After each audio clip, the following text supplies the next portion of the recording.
महाराष्ट्रामध्ये पुन्हा एकदा रयतेचं राज्य आल्यानंतर पहिली कार्यकारिणी ही छत्रपती शिवरायांच्या रायगड जिल्ह्यामध्ये या ठिकाणी होते आहे।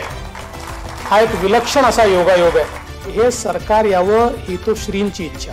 आणि या ठिकाणी ईश्वर कोण आहे, श्री कोण आहेत?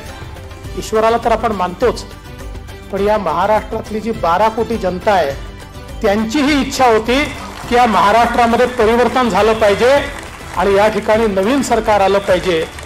आणि त्यांच्या मनातली संकल्पना आज या ठिकाणी आपण खऱ्या अर्थानं पूर्ण केली आहे।